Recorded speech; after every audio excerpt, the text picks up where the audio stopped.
Okay, deadlift variations.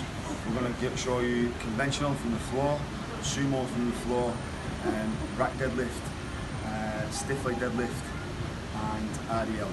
So, and also the difference between like a touch and go and a kind of a static rep, a rep that you just kind of set up every single time. So the first one, conventional deadlift. You need to be able to have the range to do this to start with. From there, feet about hip width. Okay, get as tall as you possibly can. Imagine someone's got a piece of string, they're pulling you towards the roof. It's going to be the same for this deadlift and also the sumo deadlift and also the stiff leg. Get as tall as you possibly can and get your lats on. As tall as you can. That's creating tension. Once we have tension, we take a breath in, we brace hard through the core, and we push the floor away. We don't yank it with our body and our back, we push the floor away as we lift up.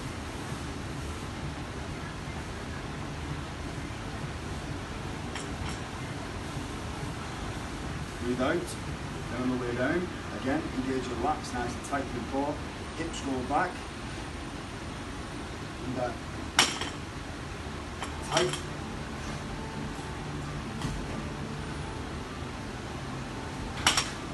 With this one, the bar should move straight up and down. So if I'm giving you a good demonstration, the bar should move straight up and down, not forward or back.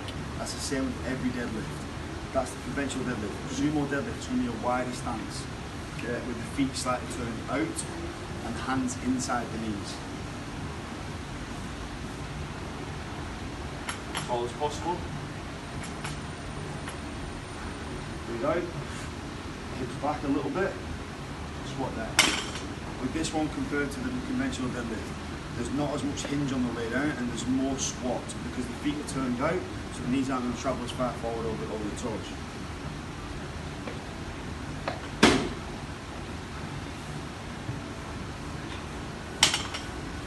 Stiff leg deadlift. The difference between the normal deadlift and stiff leg is less knee bend on the way down and at the start for that matter as well. So stiff leg. Conventional stance.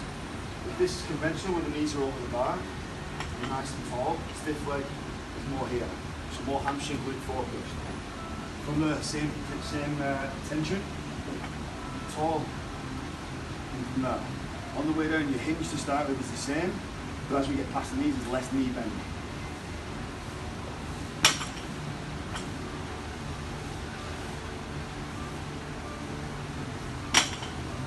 Okay. Last one, RDL. This is the top portion of the deadlift exercise. From there, look forward, engage your lats and brace for your core. Drive your hips back, keeping your toes down. And back up. Now, how much you bend your knees on the way down will determine if the glutes or the hamstring is going to be more dominant. I was going to show you a hamstring dominant variation here. Not much knee bend.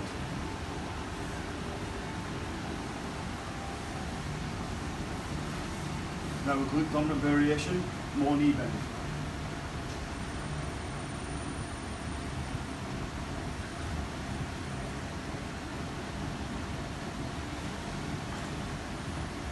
With both exercises, you want to try and keep a vertical shin as you're coming down. What that means is, as you get past the knees, you're not going to drive your knees forward. Okay, keep pushing the hips back and aiming for that vertical shin position. The last thing for the deadlift is the difference between the touch and go and the normal. So this is, I'm going to show you a normal one where we just set each time and then a touch and go.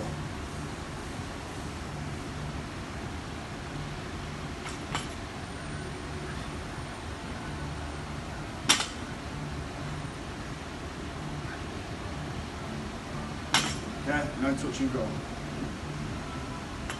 So with this one, you're going to take your breath at the top of the rep here, and then you're going to hold that breath until you get back to the top.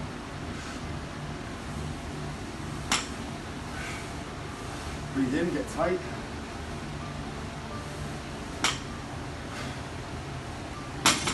And those are your variations.